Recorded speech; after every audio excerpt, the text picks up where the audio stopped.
Welcome, folks.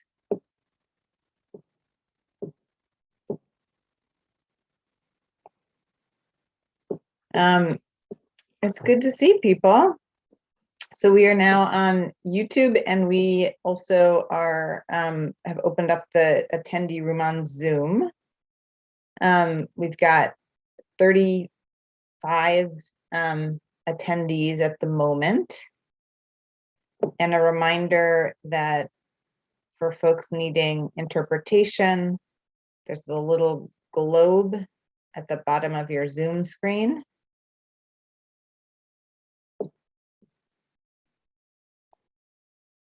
All right, and I know we have at least one task force member who is going to be a little bit late. I know we're missing other folks, but I think we'll go ahead and get started just to make sure we make good use of everybody's time.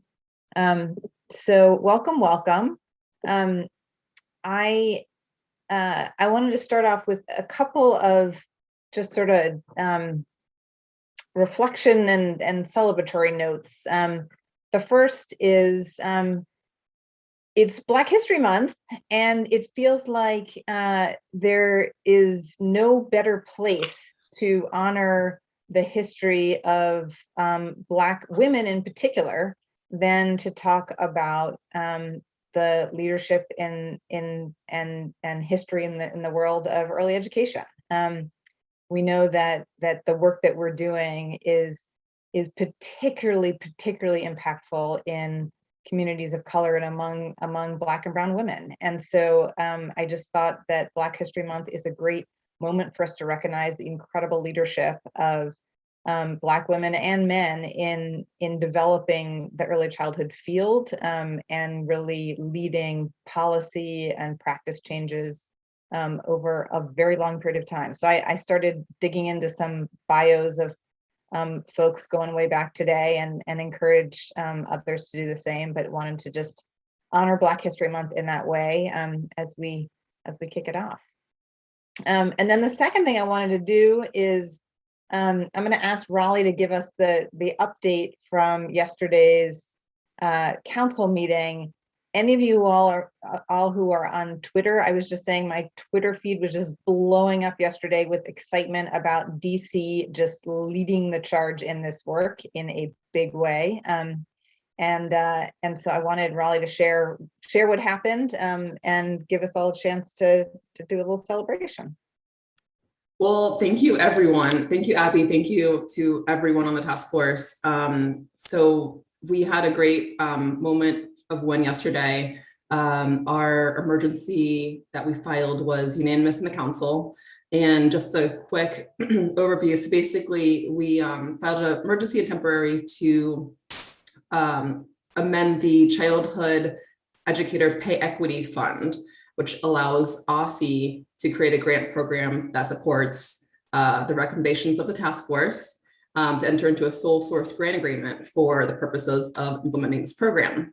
If anyone was able to see any footage from the ledge meeting, basically the summary was, I strongly suggest you take a look because so many council members had so many nice words to say about everyone here, and everyone just basically said, thank you so much for the time and attention, all the hard work you've put into the task force. So I'm actually going to share a link to the ledge meeting, and it's around the end of the recording. So I urge you to take a look and to see, really kind words that people are saying about this task force. Is that it, Abby? I feel like there was something else.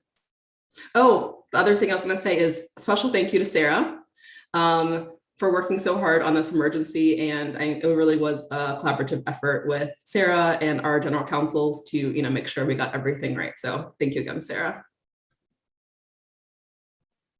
Thanks, Raleigh. Quick note, Raleigh, Cynthia. Oh, here she is. She's back in our room. All right, great. Welcome, Cynthia. And I'm very relieved, Cynthia, that you have your own name tonight because it was very confusing last time. And you're better as a Cynthia than a Michael. So huge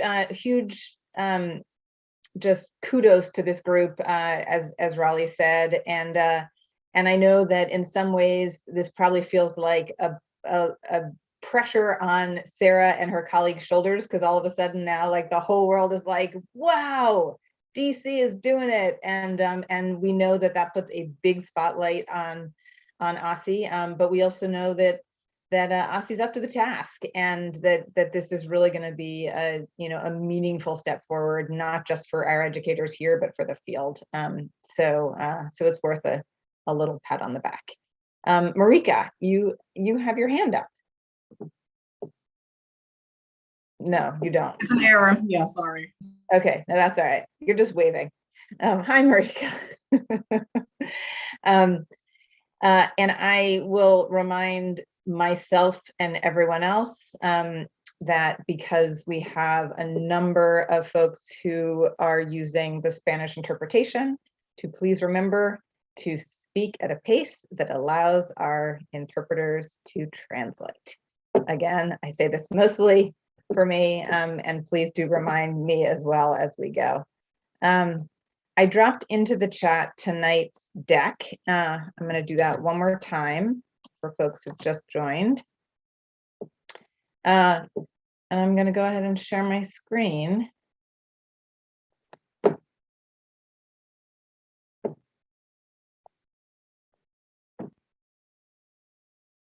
All right. Let's get set up so I can see everybody and my chat and all that. All right. So tonight we are we're going to return to two conversations that we have begun, and we're going to be circling back and continuing to move them forward. The first is about incorporating the element of experience in our salary scale. So we'll look at what I think the task force has said so far to see if I've captured it, and then continue with some outstanding questions. And then the same thing with the long-term funding mechanism, just review what I think we've said to date, and then delve into some open questions. And then we'll end tonight, hopefully, with at least teeing up further conversation about the benefits,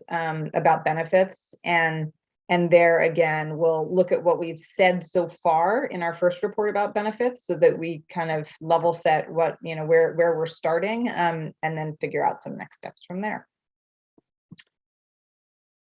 So with that, as a reminder to everyone, part of our explicit charge is to propose a salary scale that is, excuse me, that takes into account the factors of role, of credential, and of experience. And in our first round, we did the work to put forward those first two, so credential and role, with a minimum salary for each of those categories. And we've now been discussing how we factor experience into that as per our charge. So here is what I think is some general consensus that we have come to around a number of those related issues. So this mostly comes from, I can't remember if it was the last meeting or the meeting before. So one, that in service of fairness and support our goal of workforce stability, that there should be some kind of centralized approach to verifying experience. So that's the first piece. The second is that the rollout of the experience factor will need to be some kind of multi-step process that takes into account the timeline for the development of the data systems that will allow for efficient and effective data collection. That also takes into account the desire to limit the reporting burden on providers. So that's in some ways connected to data systems, but it's also connected to just the realities around the more things that we're asking for at the same time, as we roll out a lot of new things, the heavier the burden.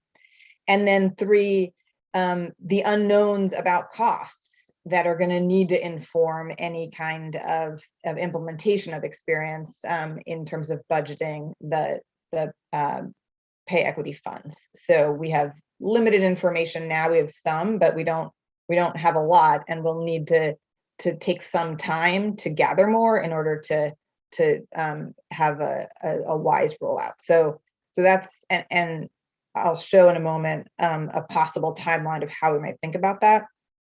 And then related to all of the above, task force members noted that because verifying experience moving forward is going to be easier than doing it retroactively, it's certainly possible, but easier to in that way, that the rollout might consider a go forward approach. So starting with the minimum salaries, getting them into place, and then moving forward with beginning to incorporate the experience. There was also general agreement that providers should be permitted to pay salaries above the scale requirements. So while you wouldn't be able to go below, that there would be the option to go above if a particular facility wanted to. And the notion that creditable years experience should be able to move with an educator from one facility to another. So that again connects with the centralized approach. I think it was Michael who particularly raised that issue, wanting to make sure that across the system that people don't sort of lose their experience if they were to move from one place to another. So I'm going to go through the next slide, and then I'm going to stop and get folks' reaction, whether there are things on here that you have questions or concerns about that we need to talk about. So let me just take a quick look at what this possible timeline, and I want to be clear that any specifics on a timeline, especially if we're going out several years, are obviously going to be very difficult to predict and pin down now. So I don't want us to get too hung up on, exact amount of months and all of that. But this lays out a way that we might think about these different phases. And so I wanted people to take a look at it and basically react, like, does this feel like the right kind of sequencing? Does this pace feel reasonable? So again, we have to be careful not to get too in the weeds, but want to give people a chance on that. So I'm just going to give people a moment to read through this.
So let me open the floor here as you all look at both these basic points around how we think about the experience scale and the conceptual approach to a rollout. And I think it was Rakaya who threw out the idea of pegging it to fiscal years to sort of think about what the process might look like. What concerns or questions people have on what's laid out here? Does this feel like it reflects what we've talked about? Where do you want to weigh in?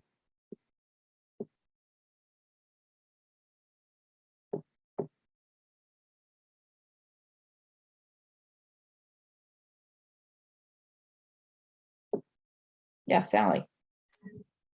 So one question that comes to mind, and this came up from some of the directors in the directors exchange, in terms of, trying to plan for their budgets. Everybody's having to plan for their budgets now. And so looking at this step 2 of the salary scale where where it's talking about launching with the minimums by role and credential and provide optional guidance for aspirational experience-based scale, but that aspirational based scale would not be funded by the PEF? I think that's the assumption of that phase, that people, well, I guess put it this way, that there wouldn't be a promise of the funding from the PF, and therefore there wouldn't be a requirement. That those two things would need to go hand in hand. So depending upon what the budgeting ends up looking like, it may turn out that that the funding formula is able to be even more flush than than we initially thought, and that could all be built in, and people could use those additional funds for the experience level. But I think the point is that until such a time as we're confident that the funds in the pay equity fund are sufficient to support facilities in meeting those experience levels, we wouldn't want to set the expectation. We wouldn't want essentially an unfunded mandate, if that makes sense. Okay. And I guess the other question, I'm curious as to why the thought is that it might take until the end of FY23 to cost out the experience factor. I mean, if we're going to start collecting data in the short term, that just seems like an awful long time but that's almost that's a long time to kind of, I think, and you're just talking about a pilot. I guess maybe I want a sense around how that timeline came to be. So I welcome other people's thoughts about the timeline, which, to be, totally candid, Sally, is like, it's somewhat arbitrary, right? I mean, it's sort of laying things out and taking some guesses, but welcome whether other people feel like that feels like not a quick enough timeline. Is it doable to do faster, et cetera? Kathy? Yes, thank you. Can you go back to the previous slide? I have a question around the go forward approach for factoring in experience, and that experience is not retroactive. Are we suggesting that moving forward, all teachers, and I'm speaking about lead teachers who have BAs and AAs, would begin at that base salary? With the new implementation of the salary scale?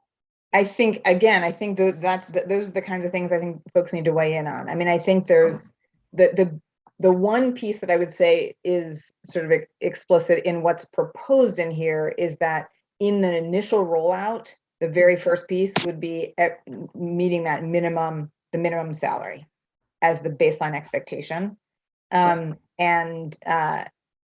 And again, part of that's dependent on information that comes in that helps understand what the budgeting, what the sort of budgeting allows. But beyond that, I think the rest of it is an open question and how people want to think about it. Yeah, because I'm thinking in terms of, there are some teachers and educators who've been in programs for many, many years, and they have that experience. And I think that it would be unfair to just assume that they should start at that base salary, then not having any of their experience factored into the salary on the salary scale somewhere. So that's just something that just concerns me. Thanks, Kathy.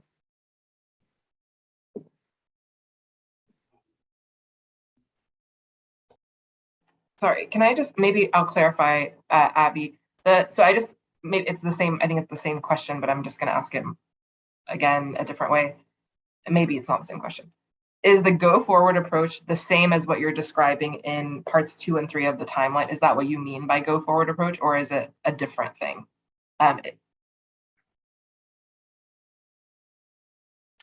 So fair question. I don't think it's clear. And so I will say, I think the question that people, there may be, well, I'm going to say 2, but I'll reserve my right to say there might be 3 factors that I think are interacting here that I think the task force needs to weigh in on. One is purely a budget issue. So we are going to, do lots of good work in the coming months to assess, all right, what is the real picture of current salary? How does that, how does that match up to what the salary scale is? Like, what's the delta, all of that. That's going to provide some guidance as to how much of this and how soon can happen, right? Like, just from a dollars perspective. So that's one factor that is just, I mean, it's just a reality, right? It may create limitations for how fast this all happens. There's a second factor, which is around implementation processes and logistics and all of that. So getting the information around experience, and especially, again, if it's some kind of central verification process, what will it take to get that all up and running? And I guess there's maybe a 2A that's about implementation logistics, but that's specific around how assessing experience retroactively is not, and I think Sally raised this point in our last conversation, is not as obvious in this space as it is in, say, pre-K, where you're looking at, were you a certified pre-K teacher in this environment, in a school? It's I mean, it doesn't mean it can't be done, but it's less cut and dried, I guess. And so that's maybe the other piece of it that will make a go forward cleaner. But to the point that Kathy is raising, how do you balance that with wanting to credit people with the experience that they have had, elsewhere? Sorry, that was a very long, non-answer, but I think that's what we're weighing. And so I welcome people's thoughts about, like, when you have your implementation hat on, how do you think about that?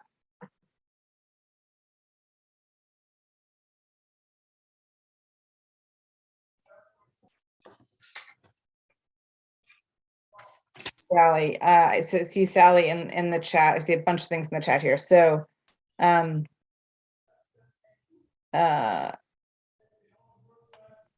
I mean, because part of this short-term process is the program administrator is going to have to verify whatever the educator puts in there. So let's just say one of my teachers puts in, she applies, she says, I've worked for this center for 20 years.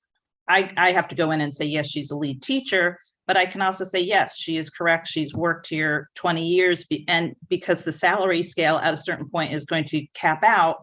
So, I think that can also be a way to start capturing some of this data in the short term.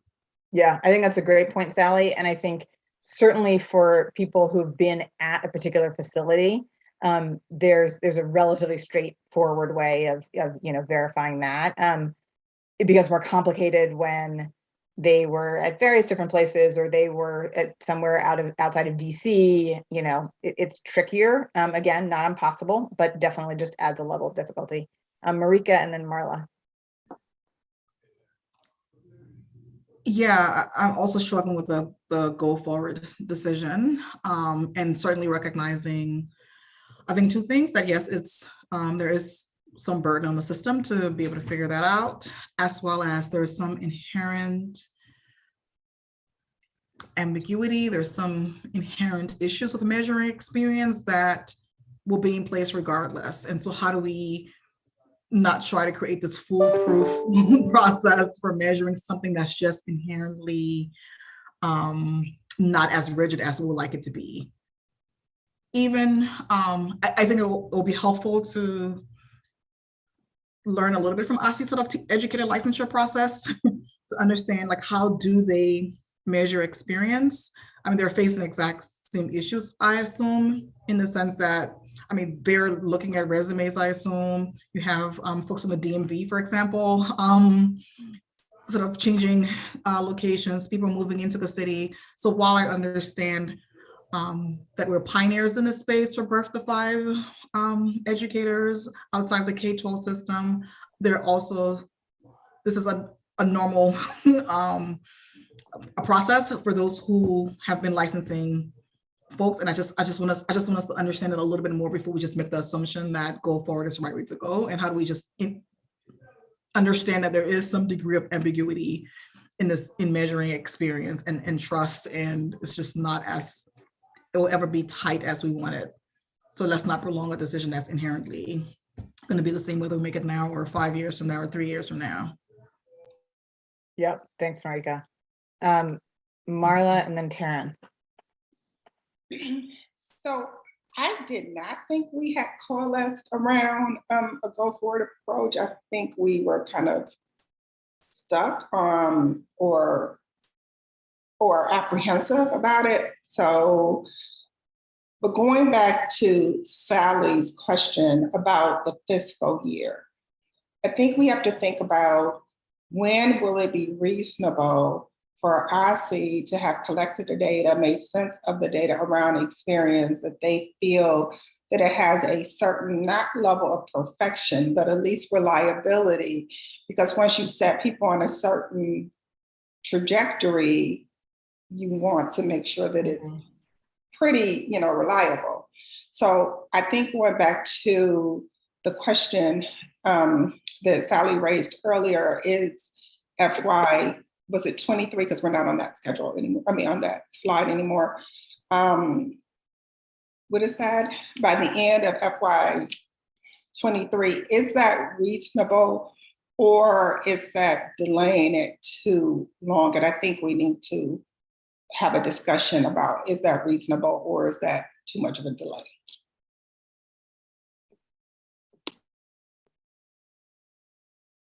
Taryn. And then Rakaya. And then at some point, I'm sure everyone would love to get your take, Sarah, as to how this is all sounding. But I'll give you a chance to hear from some others. Taryn and then Rakaya. Yeah, logistically, this is challenging. I mean, I just wanted to add to Marika's point that it's a really complex issue to measure. And how are we thinking about part-time versus full-time experience? Is that weighted by hours? That gets really tricky. Is a 10-hour a week for several years considered the same as 40 hours a week for several years? And so just thinking through, also, I think to Marla's point about trajectories is a really important one too in planning ahead. So just to add to the complication. Rakaya.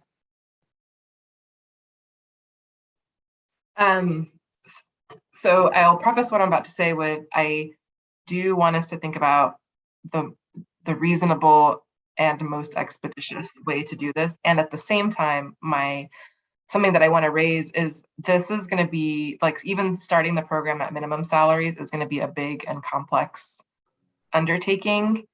And what I'm thinking about is the importance of trust with the community.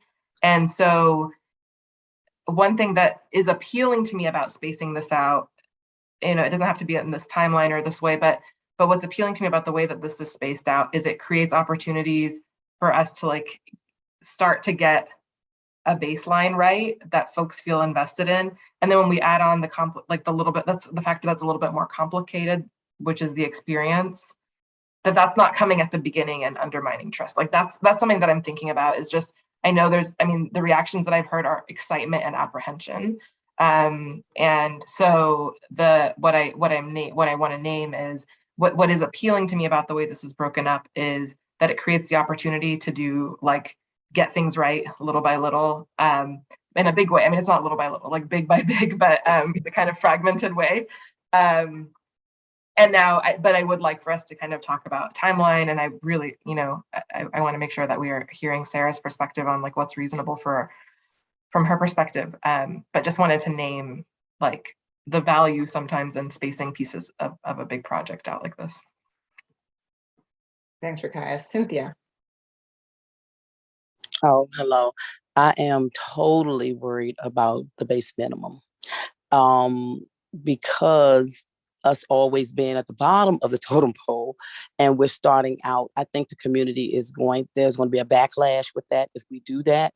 It's not that many family child care teachers or child development centers, not like it's 2,000 people would have.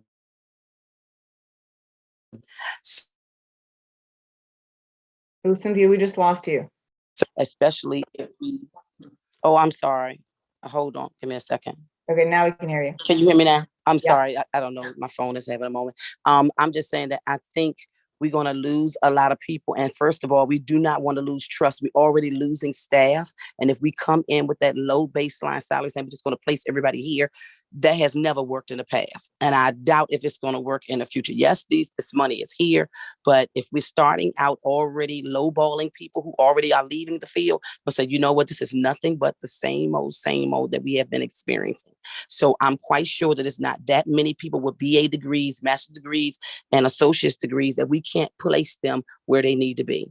And CDAs, because OSSI clearly has a chart that has that information about the CDAs, BDAs, BAs, and AAs. So we can place people where they need to be. Now, I think we should do that first, and then we can figure out all the other stuff, because I think we can easily get that data because it's available. Thanks, Cynthia. Marla. I want to make sure I'm clear. So I think we can roll out education level a lot quicker than experience, right? I mean, we're not, because education level is more able to be verified quicker. The question is around the number of years in the field in that position, or however we, in the field, or the number of years in that particular position, or a similar role. And so I want to make sure we're making those distinctions. The second piece on trajectory, this is why I think we want to move quickly, but just for what Cynthia said, if I have been in a role for 10 years, but we're going to start it with me coming in at step one, that is going to probably be a little bit of a demotivator while you figure out this. So we want to roll it out quickly, but with a degree of reliability, so that because once you're on a certain trajectory, to go back and recruit lost income is very difficult. Yeah, thanks, Marla, and thank you for that initial clarification. So yes, just to be crystal clear that our basic where I think we've been starting sort of across the board is that when we first institute the long-term mechanism, so move to the baked into your salary long-term mechanism, that there's an expectation that it would include both role and credential. So that distinction, I think we have been assuming from all along that would be a part of it.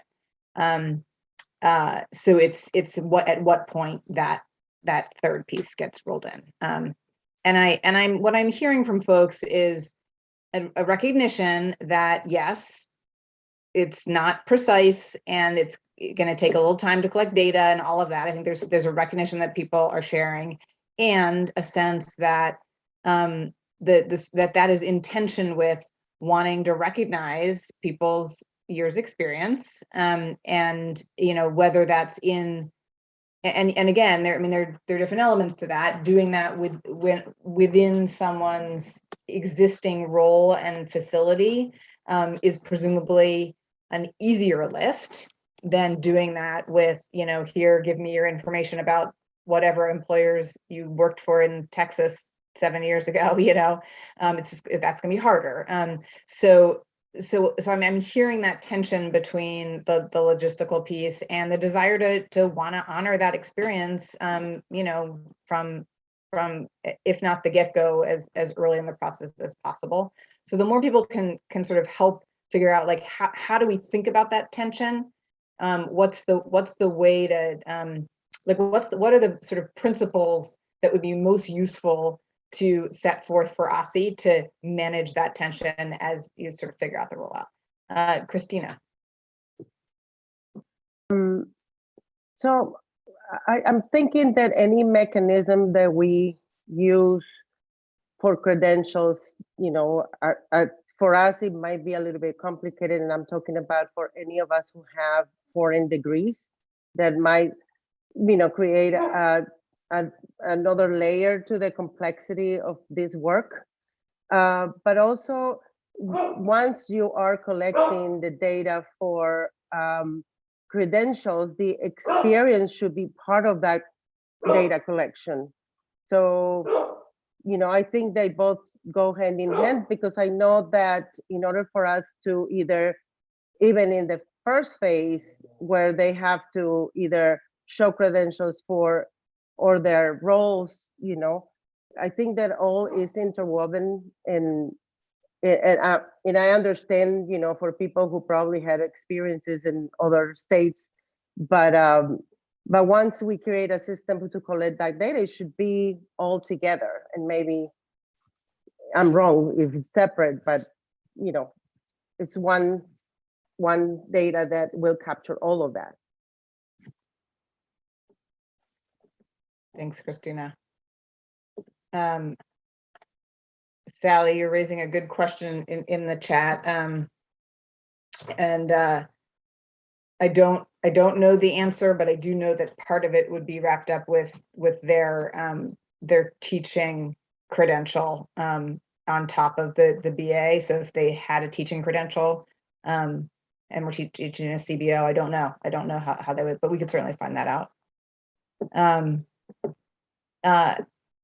Sarah, to put you on the spot a little bit, would just love to hear, and I know that there's so many factors here and none of us expect you to have the answer, but what does this all make you think in terms of what feels like where the tensions feel most challenging, how the timeline feels, all of that? Thanks, Abby. People have said a lot of things that included questions for OSCE, so apologies if I don't remember them or get to all of them, and please follow up. First of all, I really appreciate the point that Rakaya made about complexity. Just in the past conversation we've had, in this conversation, and in the conversations I am having almost every minute of the day right now about how to implement the near-term pay equity fund, there is a lot of complexity in this, and the more layers of complexity we put on, the more likely it is that there will be problems we don't expect to happen, the more challenging it will be for individuals and early childhood programs to implement. And that layer of complexity also, at some point I get to a concern that if we make it too complicated and don't phase in the complexity over time, it could push people out of participating in it. So I do think there are good arguments for starting with simpler things and then adding layers on as we move forward, particularly in cases where we're coming in without existing data that is in a level or format that can really support the effective upfront implementation of it. I do want to point out that there is a difference between credentials and experience data in terms of both the nature of the documentation that exists for them and the kind of data we have right now. Credentials information are usually a pretty clear, you have this or you don't have it, and there's some kind of independent documentation that can be used to verify that, and we do have processes in place for that.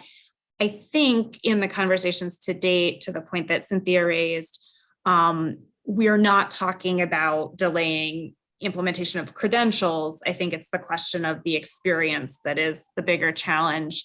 And I think that the point Christina Encinas made is a really helpful and illustrative one here about how even things that we think are quite cut and dried and clear can somehow turn out to be more challenging. We are very committed to having a robust credential verification process that gives people credit for credentials fully, that includes assessment of credentials that may not look exactly like the way they're typically defined. We're able to do that. However, we have run into challenges that we do currently have to rely on third-party entities to validate credentials earned in other countries.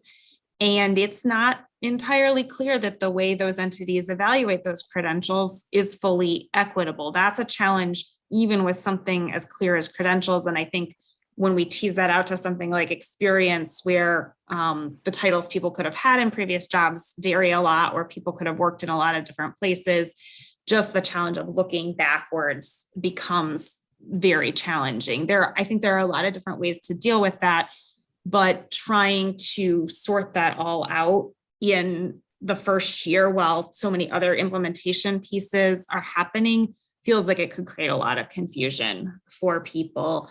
I do also think that if we're doing a process to do that at the same time as we're working through things like the planning that facilities need to do, there could be complications for facilities too that we need to be aware of. I think we've talked about putting in place flexibility so that people could pay above those minimums in cases, which could also be a potential partial solution here. I think there was a question about how does this compare with the way we do licensing in the K-12 space. I do want to note licensure in K-12 is for individual educators. We don't have a comparable system of individual educator licensing in early childhood right now.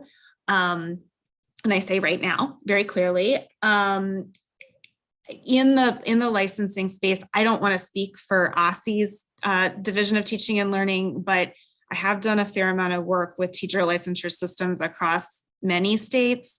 Typically, those systems are designed primarily to assess whether people have completed the educational credentials and requirements, at least for coming in new to the system. They do have things that are associated with experience over time for people who've been in a system for a particular amount of time. And they are not typically, they're typically determining a single decision, which is what license do you have and what does that allow you to teach? They're not making determinations about salary, which are slightly different. I would also note that in the K-12 context, there is an independent mechanism that can be used to validate years of experience in other states, which is that almost all public school teachers are participating in a state-funded retirement system that independently tracks data and creates an independent record across employers that is easily verified of how many years experience a person has. We do not have a comparable mechanism right now in the early childhood space.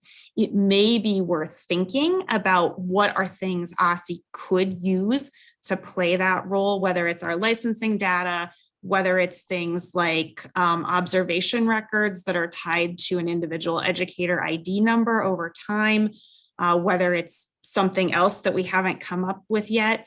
Putting anything like that in place would take time.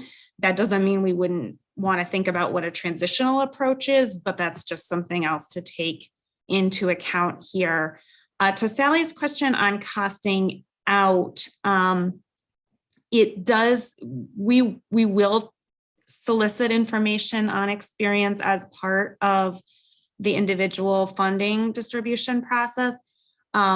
It will take us quite a while to get everybody through that process. So I'm not sure we would have that data before the end of fiscal 22 to even assess what the distribution is. And it, when we updated the cost estimation model, which is the tool we'd need to use to cost anything out, when you all, I think, actively participated in that process when we did it for the CCDF state plan, and I think saw that it took probably about 6 months from start to finish to do that.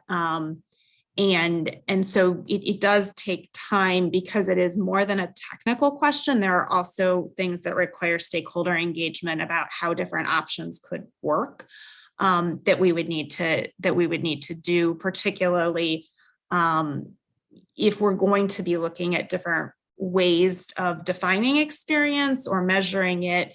We'll need to test those out with the community. I mean, the reality is, no matter who plays the responsibility for validating experience, there will need to be defined parameters for it that need to be spelled out somewhere so that they're clear, so that they can be applied equitably. And those are all going to need to be reviewed in engagement with stakeholders, because there may be things that are missing if we don't do it that way. So all of those things, to do them in the right way, do take time.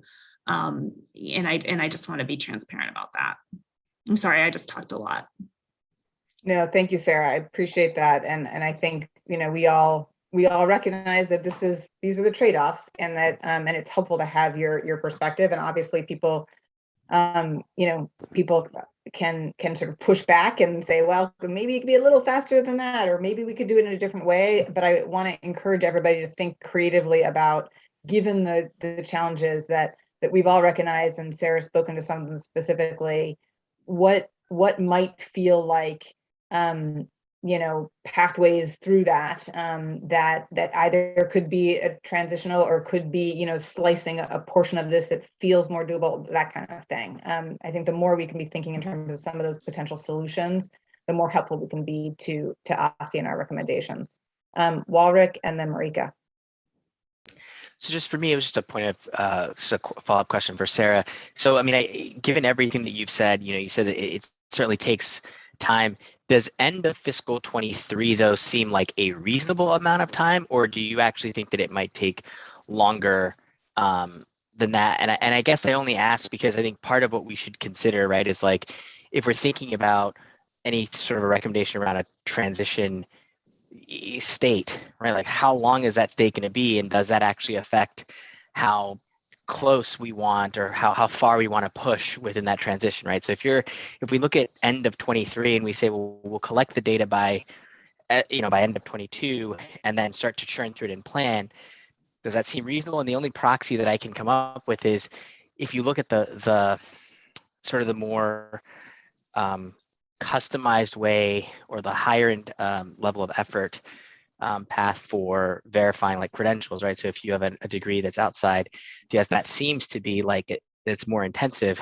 I don't know if you put a proxy on that and say, like, look, if it's within these, like within the US, within these bounds, it sort of goes through this path, but it takes 2 or 3 or whatever times longer. I don't know, like, if there's a way to not even ballpark, that's too generous, but like, is end of 23 reasonable, or is it really, do we think that can actually go well beyond that?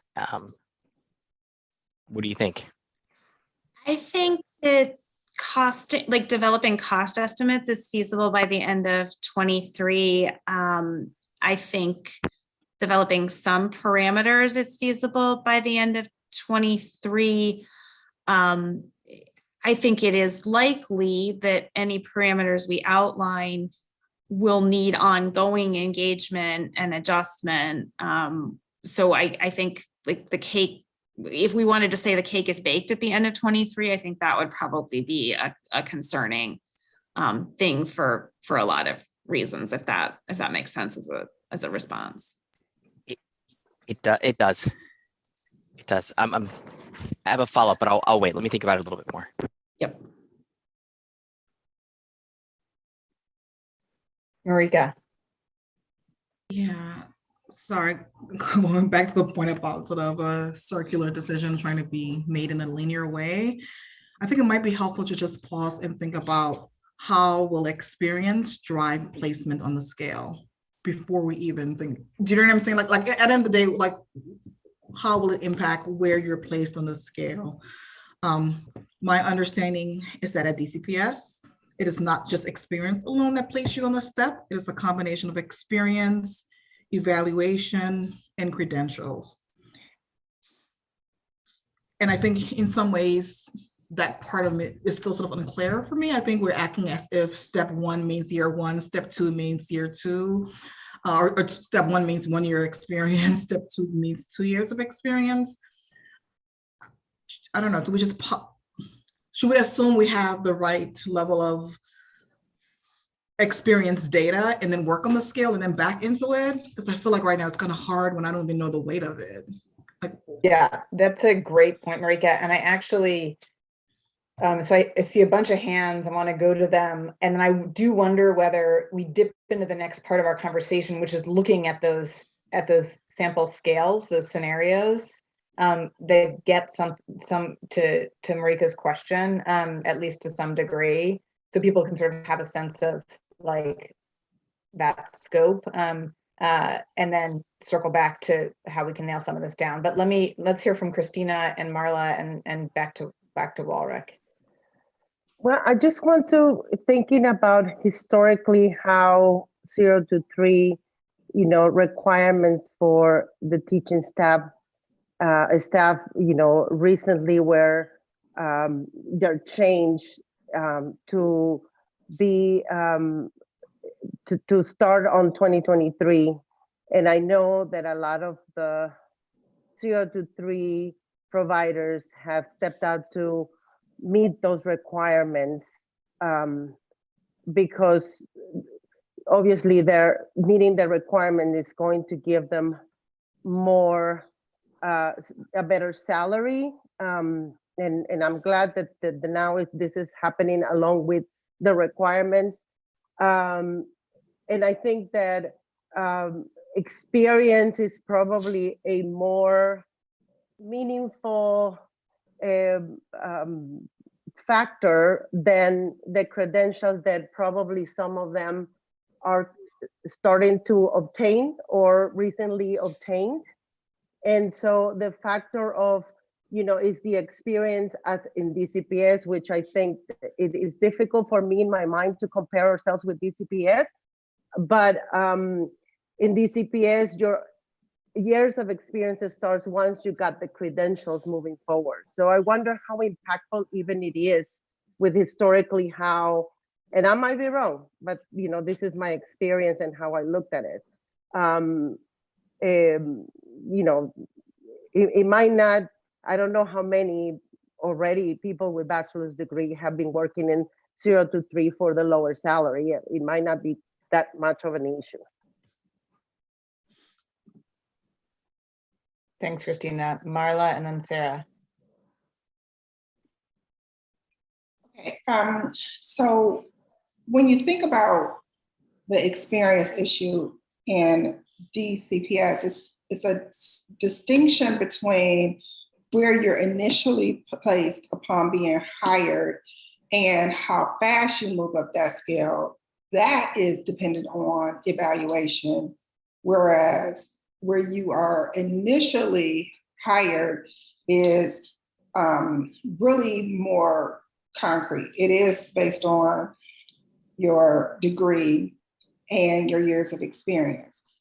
I really think that it's probably more feasible that, sorry, Sarah, that we could probably get more information about costing this out a little sooner, but I am deeply concerned about the amount of time it takes for verification. And the reason why I say that is because what if you worked for a center that's no longer in business? How do you get that verification? See, these are the types of real concrete things.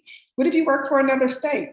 I know when I came here from Michigan, I'm not going to tell you the school system I work for, but they moved a little slow and information came back, months later.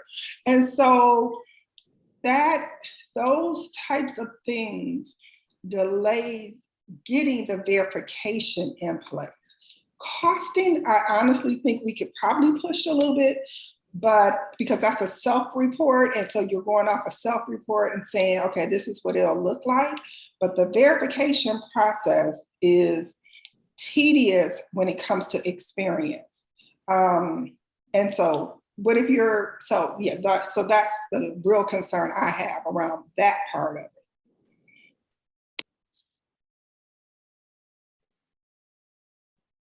Sarah.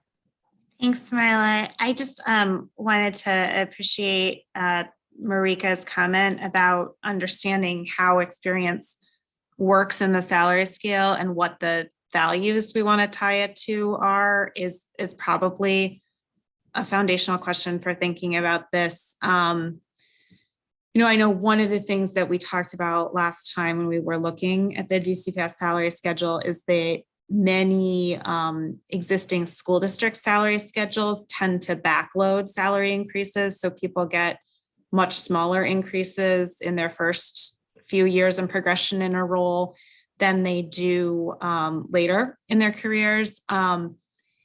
There are good reasons from research to believe that that is probably not the optimal strategy for recruiting and retaining talent. And if we wanted to build a salary schedule that was optimized for the early childhood field, we might think about doing that differently. And if we did that differently, that could potentially help mitigate some of the concerns about starting out with a less expansive definition of experience, because even if people came in lower, they would move up faster in those cases. I'm not fully making the argument for that, but I think it is something to think about.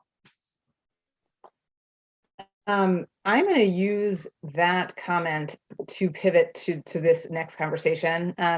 So continue to think about this piece around, as you think about, like, what are the elements that feel like they could be, phased in sooner, what feels most important, and continuing the conversation we just had.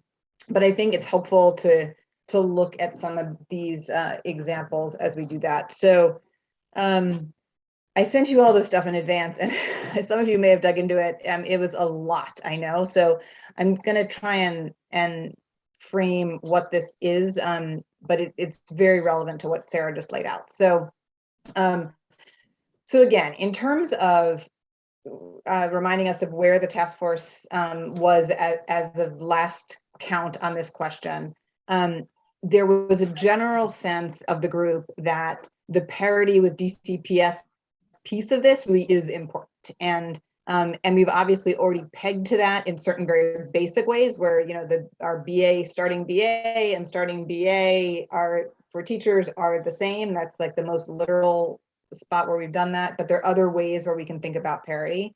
But given the way DCPS sets up its step scale, we talked about basically looking at a few different scenarios that are different sort of versions of that parity, because none of it can be quite exact. So in doing that, we have three different salary scales that we have mocked up here, and I'm going to show them in a second, but want to just explain the three. So the first one gets as close to mimicking the DCPS scale as possible given the sort of information and context we have, in terms of the rate of increase over each year or each step. And to Marika's point, a step doesn't always equal a year in DCPS land. The number of steps that are included in the scale, and also, policy for where you're placed on a scale. So there's certain limits the DCPS has to where you can start. So that's the first set of scales that we're going to look at. The second takes, again, starting with the BA level, because that's where it's easiest for us to peg to parity. The second one takes the starting salary for step 1 and the top salary for what's step 16 in their scale. And then it smooths out percent increase so that each year is the same percent increase, and it gets you from A to Z, but with a consistent percent. And then the last one does a similar thing, but rather than smoothing out the percent, it actually smooths out the dollar amount for each increase over the 16. So, all right, so here's a reminder of this is what our, and again, getting back to the point that Cynthia was raising earlier, this is what we've already laid out. So 3 credential levels for assistant teacher, 3 credential levels for teacher, and with a minimum salary for each of those. Okay. And now I'm going to screen share to this crazy document.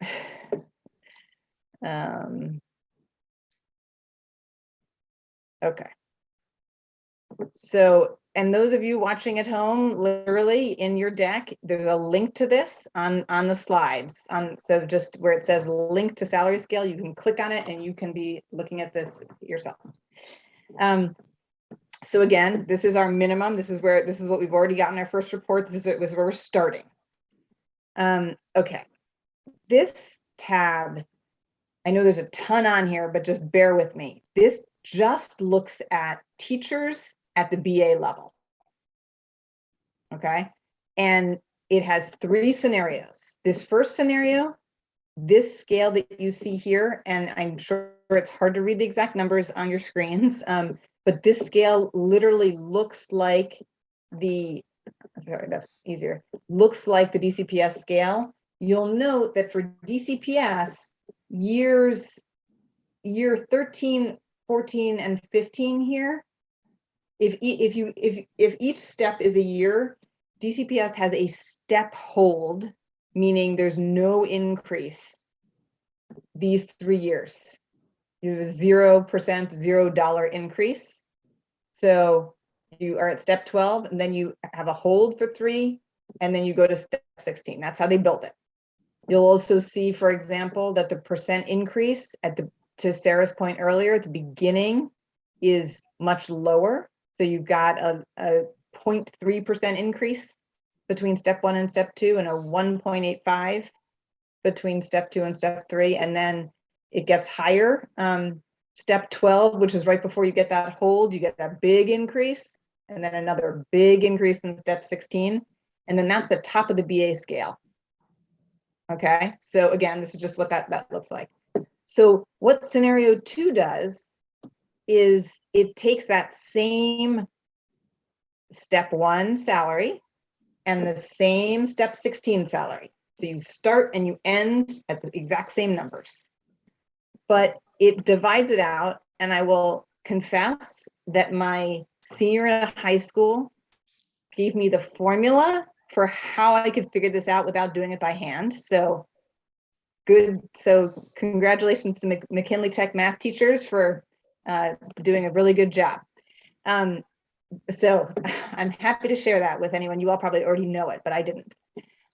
So what you'll see is if you make it the same increase all along, you get a 2.86% increase each year. That's what that looks like if you smooth it out.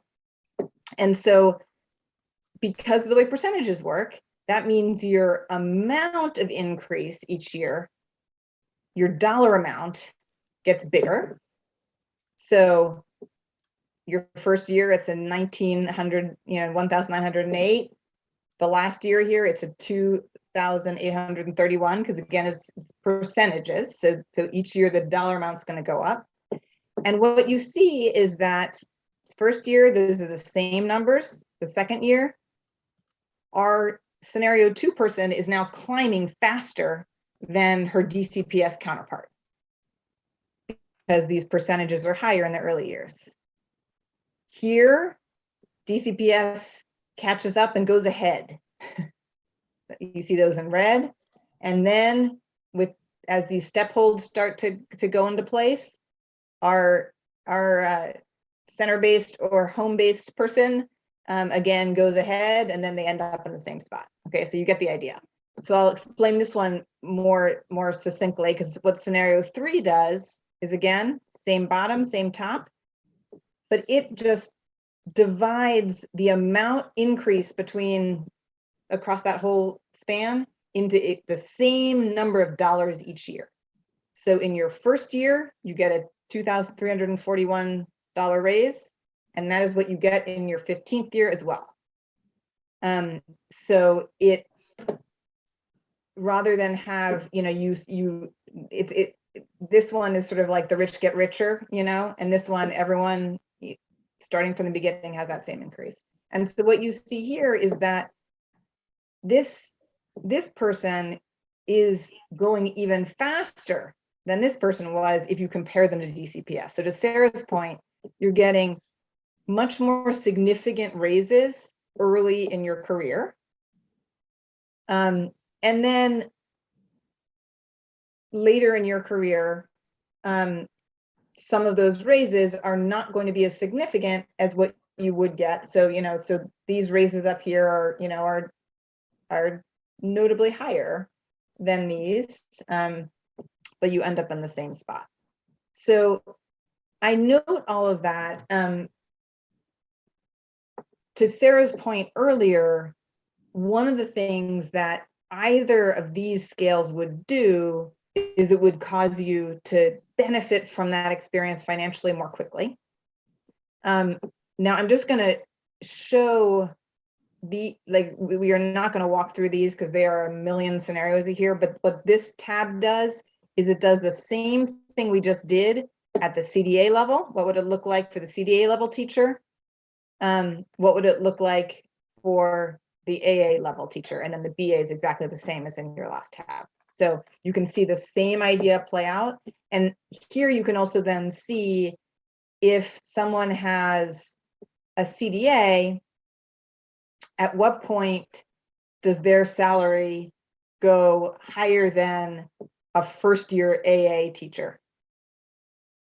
So you can, again, here you can see what happens as people move up the credential scale. The assistant teacher tab here is a little different because the DCPS parity comparison is different. So you all may recall that for our assistant teacher scale, we actually diverge pretty significantly from DCPS in terms of the minimum, because we made a determination that that minimum was just too low when we looked at living wage and and minimum wage and how we pegged it against the other roles. So you don't have that same comparison. This is already significantly higher. It just starts way higher than the DCPS scale starts. When I say way higher, it's something to the tune of $7,000 higher. So in that way, we don't have that same parity. But what we do have is the percentages. These are the percentage increases that DCPS uses for its instructional aids. It only goes to 10 steps, and they're not exactly the same across, but they're pretty similar. So they don't have the kind of ups and down valleys that the teacher scale has. So this is what just those percentages would look like at those three levels. So again, you get a sense of at what point does a CDA, an assistant who has a CDA, at what point do they start making more money than a teacher, than an assistant with with an AA? So you can see some of those comparisons.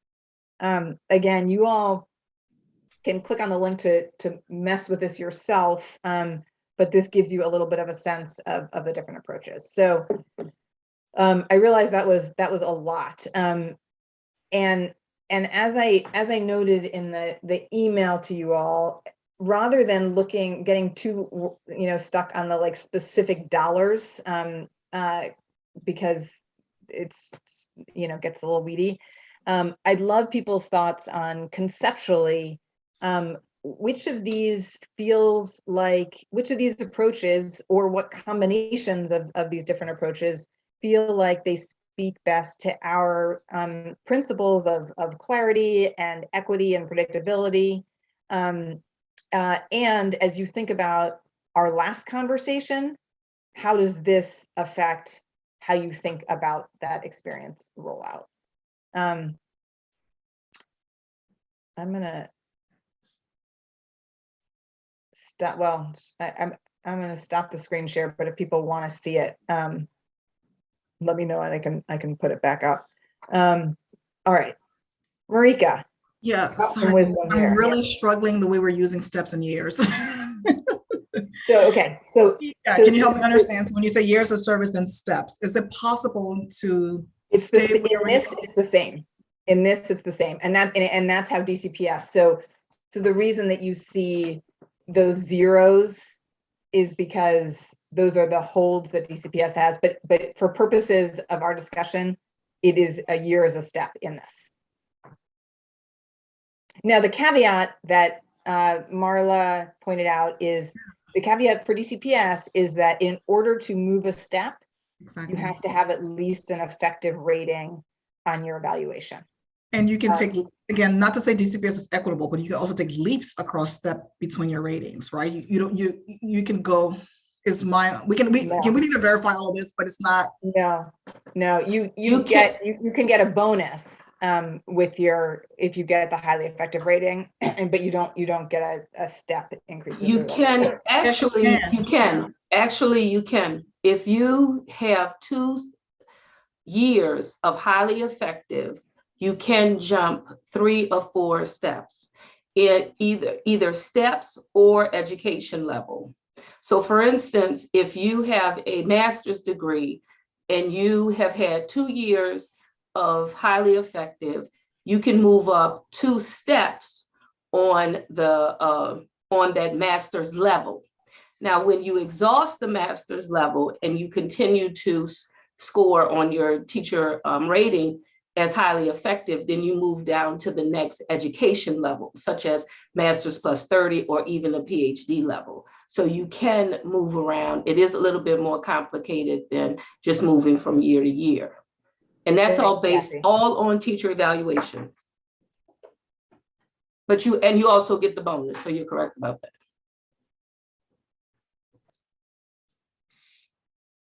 Abby, there's a question in the chat about whether these are based on the 12-month contract. I think you took as the starting point the ECE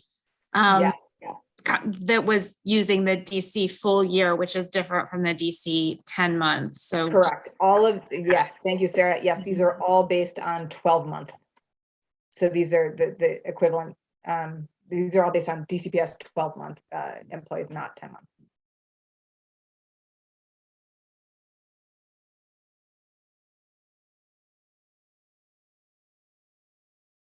And I think the piece that, so again, I got a first round of information from DCPS. I am now realizing that it was more focused on how people are placed at the beginning, placed on the scale initially. So apologies that I missed that additional element. We can certainly get that additional information. I think that opens a significant question for us around discretion related to evaluation, which is a whole nother level of of complication that we can consider as part of the salary scale, the step scale. Marika, sorry, I don't know if you finished your thought. Okay, Marla. I put something in the chat that talks about what Kathy was getting at. So you might, it's a little bit of a blurb on that. But I think when you, we already put the principle that an employer can not go below the minimum, but they can go above. And so I think that kind of discretion is already present in the principles that we've already established. Thanks, Marla. Warwick.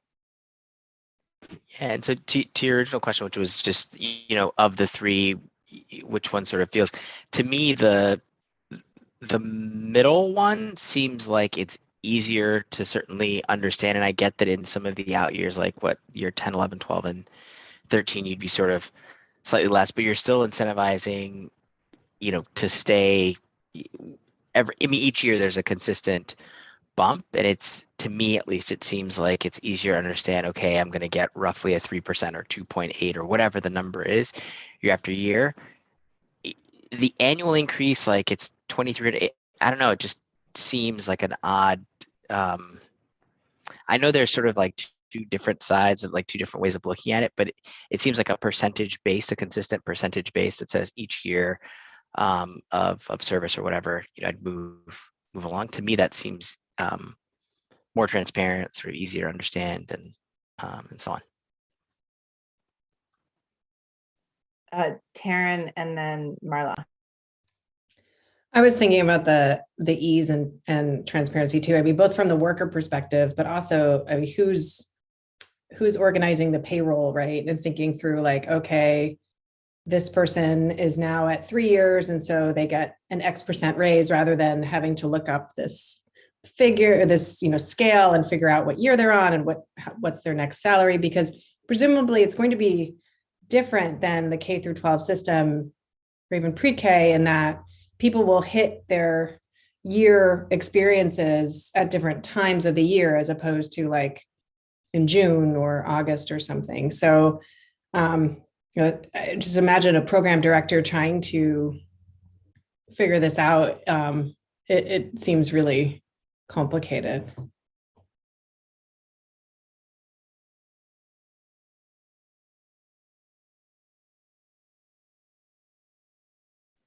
Marla?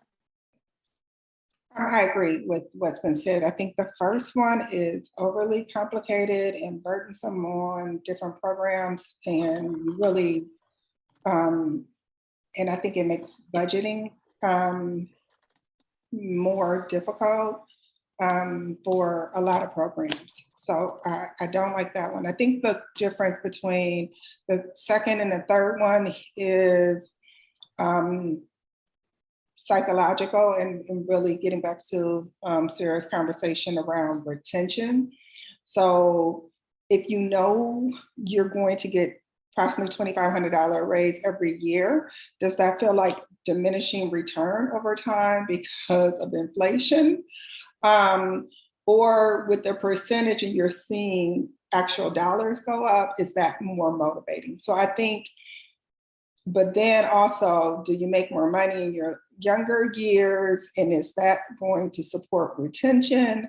So those are the kind of practical things we need to consider when making a distinction between 2 and 3, I think. Yeah, thanks. I think that's right, Marla. I think there are people who would argue that the fixed dollar amount is more equitable, in that everybody's getting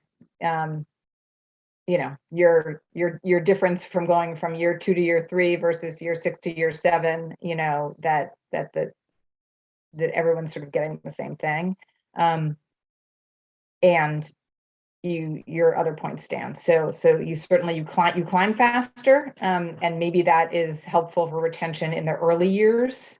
But on the other hand, you don't sort of keep pace with those increases that could be motivating. So I think those are good things to balance. Sally.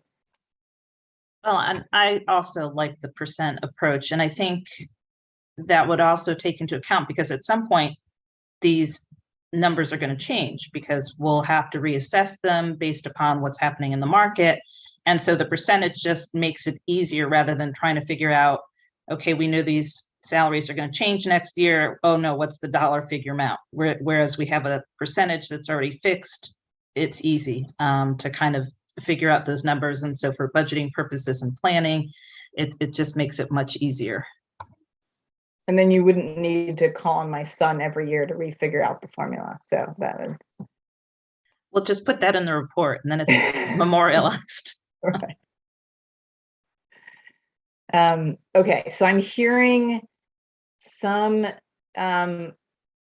coalescence, if that's a word, around a percentage increase, a standard percentage increase across, which feels like it supports the sort of predictability and clarity piece, but want to hear if there are others who feel differently.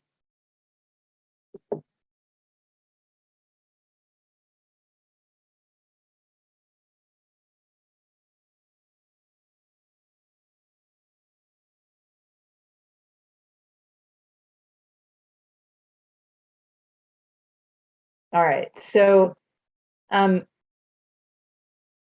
sounds like we're landing on a constant percent increase, and again, the number that's in here now is just pegged to what that number would be if we had parity at either end of the DCPS pay scale. So that's where that 2.86% comes from. So it, you know, tries to sort of build in that overall parity. And while it doesn't do this quite as much as the constant dollar, again, it also means that that these folks are going to be climbing faster. That it's not until step 10 that the DCPS goes ahead of this scale. So it would get people, you know, further faster than the DCPS scale does, or at a faster rate. It doesn't ultimately get them further. Sarah. Hey, Abby, I just want to make sure my understanding is correct on one point that could be important for child development facilities and is also important for OSSI, I think, which is that my understanding is that as you think about out years implementation of this, the full implementation is contingent on the availability of funds to support it, so that child development facilities would not be held accountable for paying these increments over time if sufficient funds were not available to support them in doing that. And at the same time, nothing that this task does is obligating OSSI to pay amounts that support that unless the funds are available from the district budget, which, you know, there is the legislation that's been enacted, but if we determine that those funds are not adequate to support this, there would need to, you know, be some consideration of that. Obviously, I think there are people on this call who are active in advocating for additional funds, but if there were a case where the funding needed to cover those salary scales didn't match up, there would need to be some, you know, way to navigate that so that providers were not left on the hook for something that they weren't funded for, and also in recognition that the district can't obligate itself for funds that haven't been provided. Yep, I think that is a very, very important point. And while we all know it theoretically, it really matters. Again, you know, I feel like part of why we're all, well, I'll speak for myself. Part of why I'm anxious to get the data that is going to allow us to really do good budget assumptions is it's going to help us see how close or far we are from this. And, you know, in my most optimistic moments, I think, yeah, this is enough money to do all this. And we're going to be able to like get people climbing up the experience scale and it's all going to work out. And there's going to be money left over for benefits, you know, like in my very rosy moments. But we just don't know that enough right now to be able to say that. And so part of what I think we want to be thinking about in terms of setting expectations for rollout is not getting ahead of ourselves in a way that then we're going to be, you know, we're going to have communicated things that we're not delivering.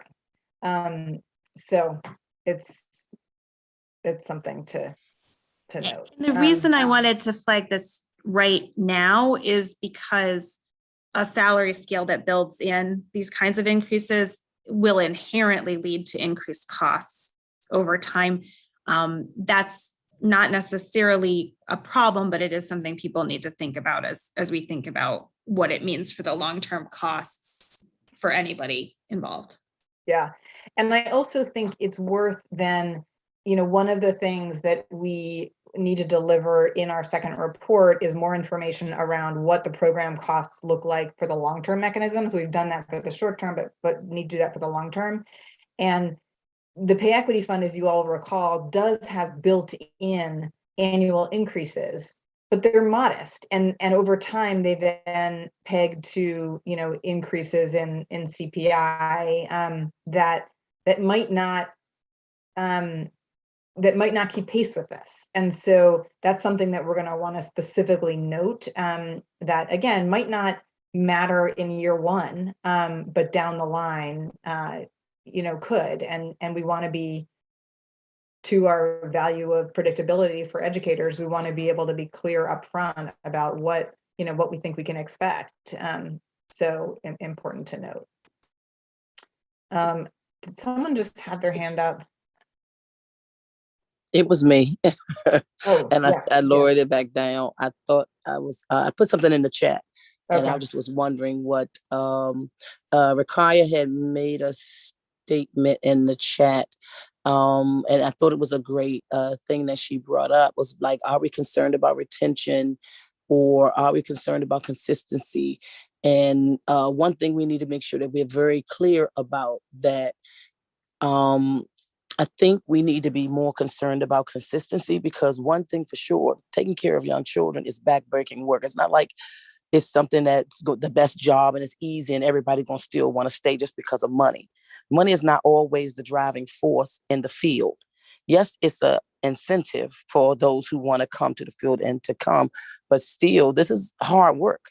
It takes a lot to pick up children all day, every day. I'm saying it's still the same hard job that it always was. Yes, it seems easy to those who's not in the field doing it, but when you do it every day, whether it's the money or not, I did it when the money was low. So now a raise here is not going to change the particular job and also it's coming with more requirements from licensure, more evaluations, more, other things. So I believe that when this money does come, we need to consider that the other burdens that is going to be there. We just have to just be wise about that. It is a hard job. It's not the easiest job in the world, but we do it because we love it. Thank you, Cynthia. Marika, can you speak more to your comment in the chat?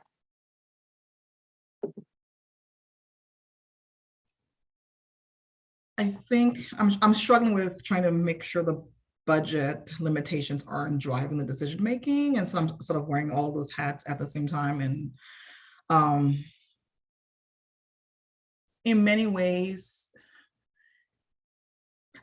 one option to consider, again, just throwing out a lot, whatever comes to mind for consideration. One option is to lower the annual increase based on salary, and then ask the employers and or employees to sort of validate their experience and sort of put the burden on them. And so I feel like right now, experience is carrying a lot of weight. You know what I mean?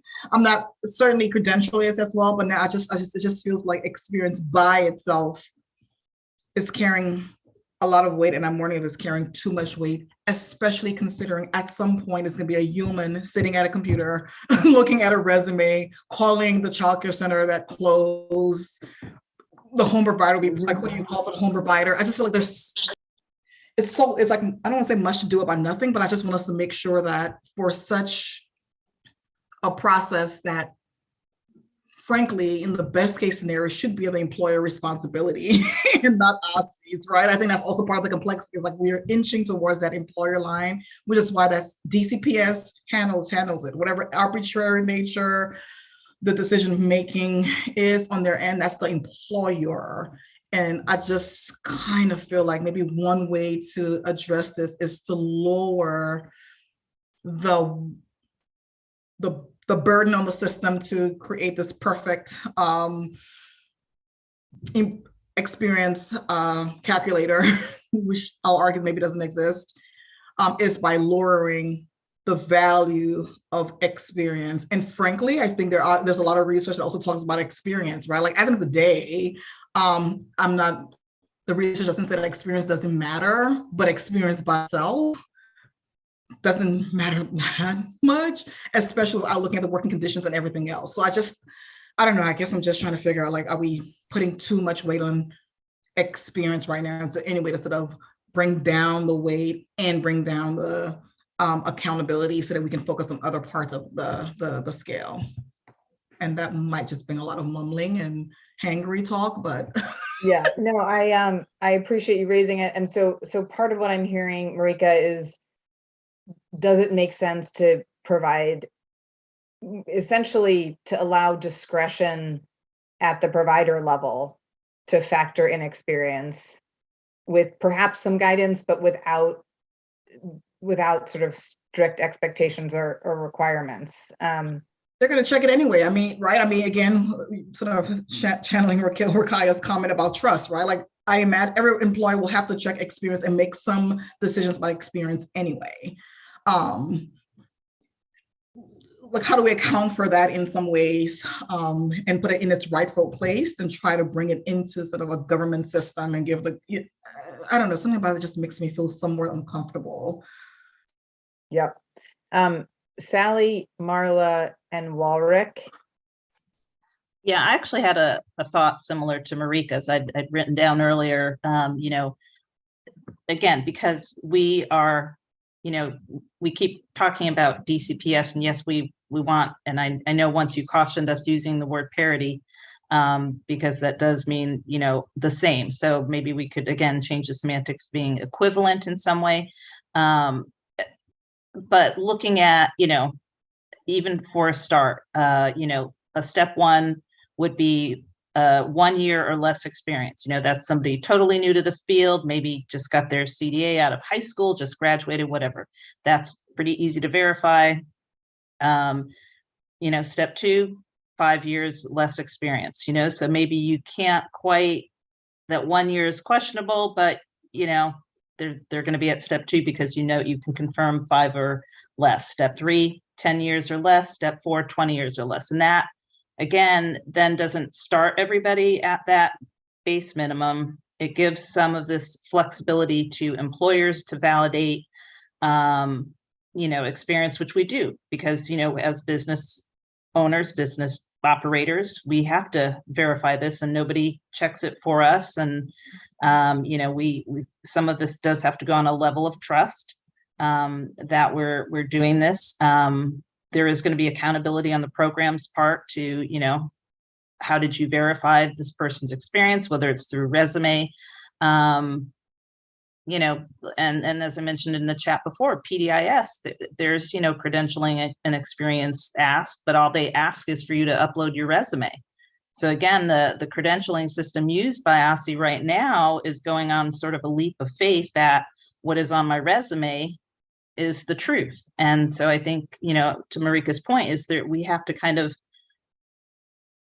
you know, move away from trying to do everything exactly the way DCPS is doing their salary scale and look at this mixed delivery unique industry that we are, and how do we make this fit, rather than us trying to fit into the DCPS hole. Let's create our own circle pegboard that we fit into. And we did that with credentials. That's exactly what we did with credentials. We did not align apples to apples with the DCPS credentials. We allowed for CDA lead teachers, AA lead teachers, and I feel like we're coming to the experience, and for some reason it feels like we're not comfortable contextualizing. Yeah. So I want to continue this conversation. I do want to just make sure, because what I'm starting to hear is that the idea of trying to mimic the DCPS scale to the extent possible actually does not feel right to folks, at least some folks. I know not everyone's spoken, and I just want to be clear that the last conversation we had, we ended in the opposite spot, and I think I was the one who was arguing maybe we should do some general bans and maybe we should not, you know, people are like, no, we need steps like DCPS. So I say that to just, you know, push folks on. We want to make sure we're clear on, given our sort of principles and priorities, what makes sense, what's sort of the rationale that will allow us to provide some clear recommendation guidance as part of this report. So I mean, I kind of personally, I kind of like where we're going, but I just want to like acknowledge that it's very different from where we were at the end of our last conversation. Marla and Walrick. Whether we land on one of these salary scales or a ban, what does concern me more than how we validate, who validates, and how much time and effort we put into that is once we publish a salary schedule, people are going to rely upon it. So the cost modeling piece is what is most concerned to me, because I would be concerned as a provider that a salary schedule is out there, that people are going to rely upon it. And if the funds are not there, then I am going to be personally thinking about how I'm going to raise that money to meet that scale, because it's been put out there and people have reasonably relied upon it. So when we talk about trust, to me, you publish something, then it becomes an issue around trust. So the cost modeling to me is the more salient issue than the other, because it, when you look at the DCBS scale, whatever it may be, you expect that money when it says it's coming. And so that to me is can become a potential issue of a breach of trust, because people will say this is not real. That is more concerning to me than a verification piece. Marla, are you saying do a new cost model or use the cost model that we currently have? The cost model I'm talking about is around the salary. So I'm saying we need to start to collect information and analyze the credential and get that information sooner. Okay. That's why I know before it was saying FY23 in, and I'm saying I've been trying to push that date up, because once you publish a salary schedule, you are, you want people to trust that that's real. And so that cost modeling lets us know how close, how far we are to the potential of it being real. That concerns me way more than if we're going to let people self-report, if we're going to put it on providers to validate, all of those types of things. To me, that's the salient issue. That's the data collection we need yesterday. That's why, I called, I began a semi-panic around that issue, because once you publish a salary scale,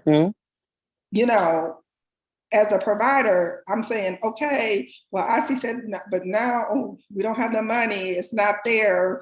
Okay, oh gosh, now I got to raise X hundreds of thousands of dollars to make this happen, because so that's my concern. Thank you. I'm glad you cleared it up, because I was a little confused. Okay. But thank you. Perfect. Warwick. Marla,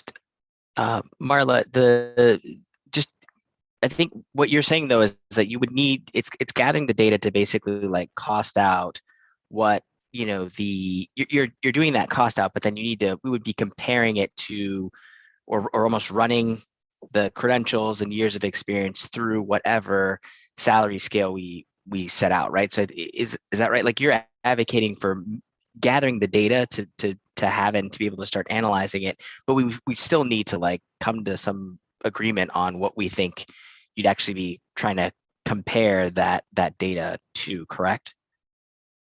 Right. Yes. Yeah. Okay. Great. And then the only other thing, and I think it's popped up in the chat, is like my head was going in a similar place. I think it was like Marika and then Taryn had weighed in as well. Like, do you have almost like, if there's a row that goes above where we have step 1 through 16, where instead you break those into the bands, where you give the discretion to say it should be in this, there's 4, I think Sal, you laid out sort of like 4 bands. But I do think for the sake of transparency, it might be helpful to still show like, look, roughly each year we think that it could be this, but right, like you're using those bands to say if you have 1 to 5 years of experience, you should land somewhere in here, but you're allowing for more discretion at the, by the center director or whomever to make that assessment as to where the person gets placed within.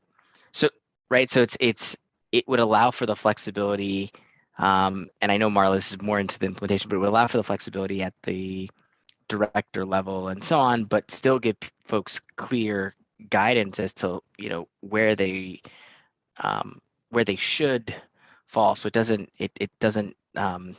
it maybe makes things a little less rigid, but like provides the underlying rationale as to how you move along. Well, I want to clarify one thing so I can make sure I'm not confuse anyone. I am saying whatever we decide on, the cost modeling out is essential before we publish a schedule to make sure that the revenue that's going to come from ECE will be there, because otherwise it sets up, that's the concern I'm concerned about. Yes. Yep. Thanks, Marla and Walrick. I've just put up on the screen. Can you all see this? The bands. Are you seeing this? Yeah. So this is from 2 meetings ago, I think. So you've seen this before. But I think this is similar to the idea that Walrick was just describing and Marika was talking about, where there would be and these are somewhat arbitrary, obviously, but where you would have discretion, where you would basically allow the employers to have discretion within that. So I don't know if this is the kind of thing that you all were talking about, and Taryn and Marika in the chat, and if people have reactions to this. This is what I was thinking about, and even from a planning and budgeting standpoint, I think Taryn had brought that up earlier. I think that it's also helpful from that standpoint to be able to look and say year to year, what do I think, what roughly, right? What do I think the increase could be within each of those steps, without necessarily like committing me to that, I guess, or holding me as a director to that.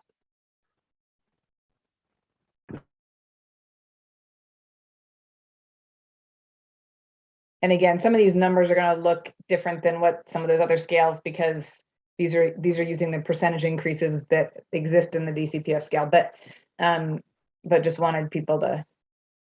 Yeah, and I think sort of I totally get it, right? I mean, this again, it goes back to the chicken and egg. What we also to consider about supply and demand, I totally sort of hear Marla's anxiety. The worst thing we can do right now is build expectation and then have a weird market where half the providers half the educators are making amount because the directors, I don't know, I just feel like it's going to look like signing up for summer camp. We can't make it look like that at all. But we can then play with the age band. So it could be 0 to 10, 10 to 12. You know what I mean? We could play with the age bands and then maybe adjust it as we need to, as we get more data along the way. So it doesn't have to be 0 to 4, step 1, particularly if the reporting threshold is going to be as low as and trust-based as a resume that's validated by your director. Then it could be 0 to 10, step 1, 10 to 20, step 2, 20 plus step 3. So I think a lot of the data here is arbitrary, but certainly the scale is where it allows us to gather more data as well as manage expectations and think about sort of supply and demand.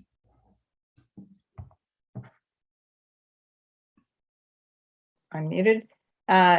Cynthia and then Taryn.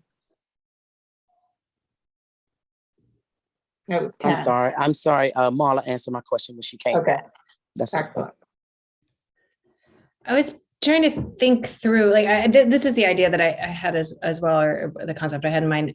Trying to think through the mechanism or the logistics by which a program gets reimbursed or paid for, I guess, topping off salaries. And so what would be the maximum that a program could be paid with federal funds per teacher is that's a really confusing question, but just thinking through, like, why wouldn't, I guess, a center director try to pay as much as possible within each band? I don't know, maybe I'm arguing against the band concept. I'm just thinking through, like, what are the incentives and mechanisms via which programs are getting public funds to pay salaries? And, you know, they want equity and they want to compete for strong teachers. I understand that, but then why wouldn't they pay the max possible? Yeah. So, so yeah, I mean, so I think you're saying that if it were, you know, I get to just say, oh, these are my salaries and you have to pay me for all of them. Obviously that's not a system that is gonna work, because any smart employer would be like, I'm gonna pay at step 16 for everybody.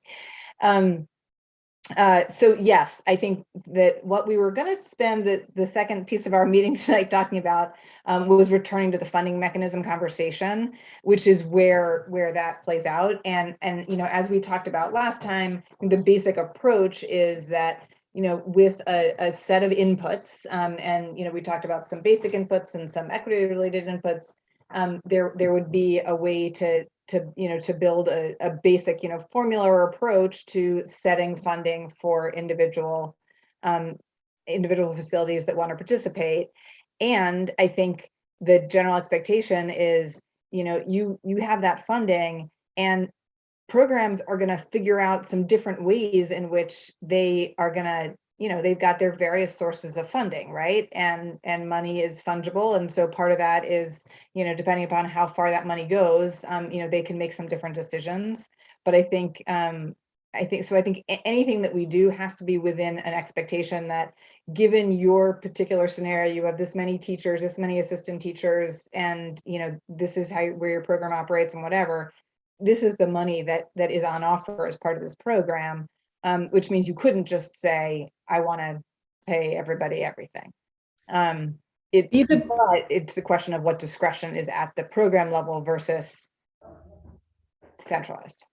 Right. So it's potentially a lump sum based on staffing, but it would have to be adjusted somewhat by the credential and experience of the staff. But the director has discretion.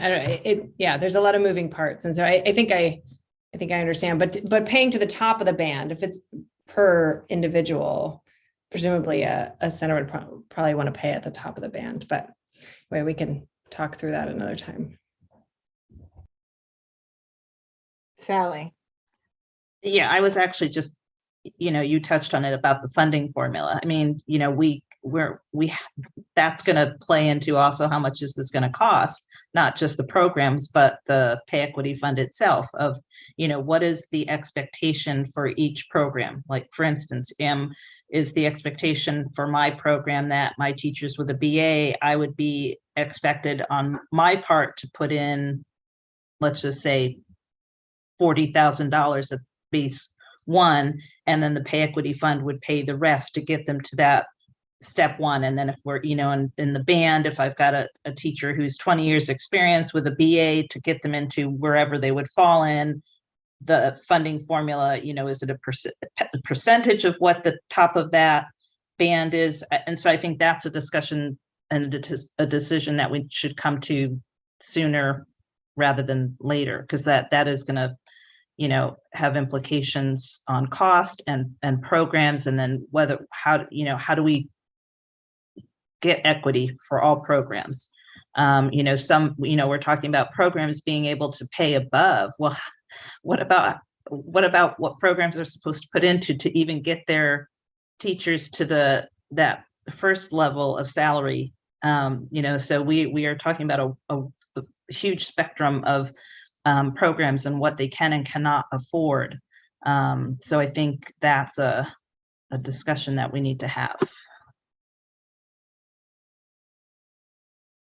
Yes, for sure. And I will say, so you all can look at what is in the rest of tonight's deck, which gets at some of what you were talking about, Sally. So what's the basic approach? And we talked about this last time, but this circles back and sort of updates some of where we landed. So we're not going to have time to go through this, but I think what I might do is send out a follow-up to folks with some questions of how you might some questions related to what's in here to try and get some feedback in the interim. But I think, I mean, it gets to some of these questions around how we're going to establish the funding, like what the funding mechanism is essentially that goes to this. I do think that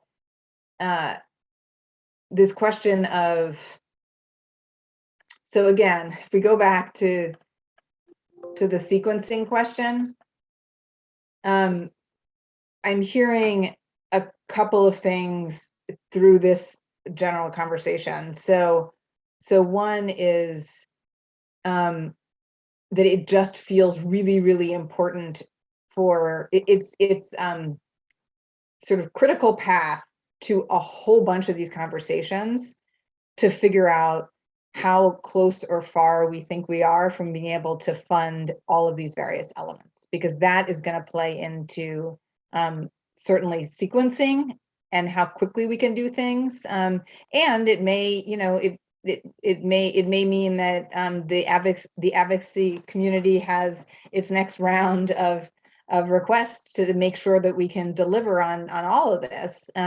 But we want to be really clear about what is communicated. That's what I'm hearing loud and clear, I think, from this group, that we do not want to set expectations that that we can't meet.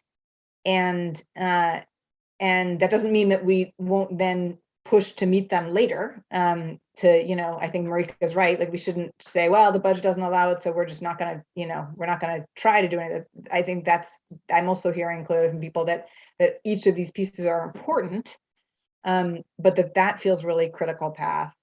And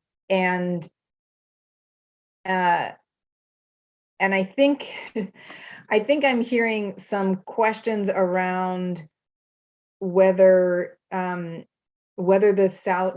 experience factor, which again is part of our charge, but whether the experience factor is better left to at least some degree of discretion at the employer level, rather than having all of those decisions made in a year-to-year basis, centrally. But we haven't heard from everybody on that, so I'm a little stuck. So I think I'm gonna send out some questions to try and assess where we landed as a group on a couple of these things, because they interact with each other. Marika is always reminding us of our nonlinear and sort of chicken and egg, and this is certainly a good example of that. So, and it could be that we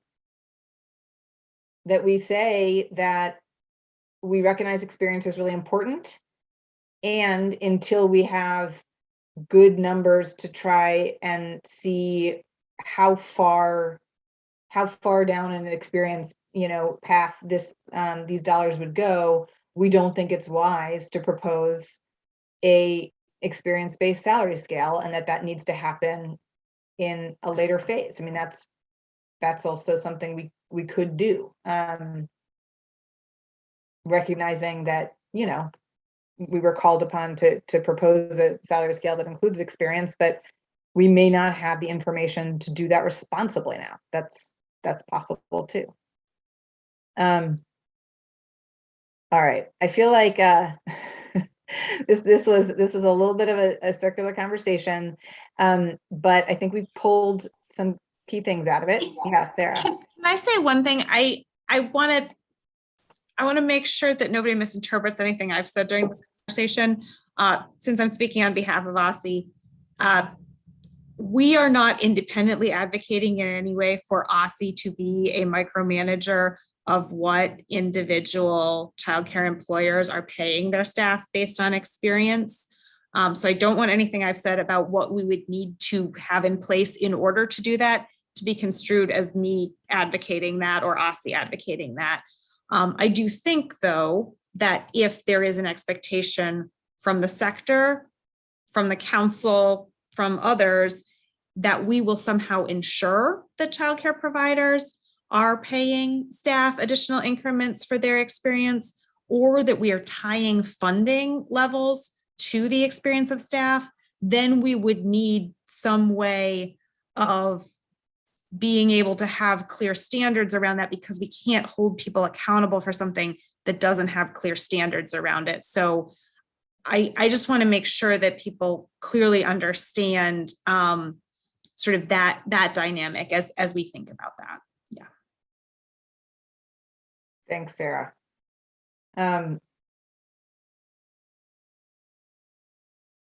Any other thoughts on this as we close out this conversation? So I'm gonna work to sort of pull from this where I think we did make progress, and then where I think the open questions are, and they're really tricky questions, and I think we're wrestling with important things, and I want to just appreciate folks kind of commitment in this group to, you know, in our one of our principles is, you know, sharing the implementation hat, and I feel like people have been really trying to do that, which I appreciate, because this all has to turn into actual processes and ways of operating that can be challenging, and at the same time people keeping the sort of aspirational goals you know, at the center. So I know that balance is hard, and this, you know, this conversation definitely elevated that tension, but I appreciate people really trying to think it through and trying to really focus on concrete solutions and not just like, this isn't going to work. So with that, I will plan to send something out to everyone to try and help crystallize a few of these questions and see if we can move the ball a little bit before we come back together. And then the piece that we didn't get to tonight, that again are in that deck, so you can certainly take a look at them, but is circling back on some of the questions around the funding mechanism, some of which definitely intersects with tonight's conversation. And then starting to tee up the benefits conversation, which we, you know, keep kicking down the road. So lots to do. I know we just can't bear to be apart, so we're just gonna keep on coming back together. Have a wonderful evening, everyone. Thank you to everyone who attended the meeting. We have a huge group of participants who's been hanging in there with us.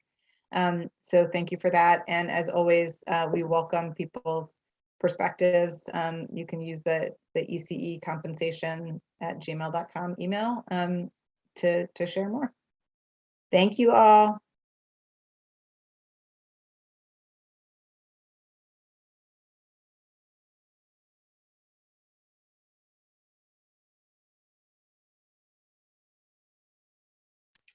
All right, be safe, everybody. Thanks.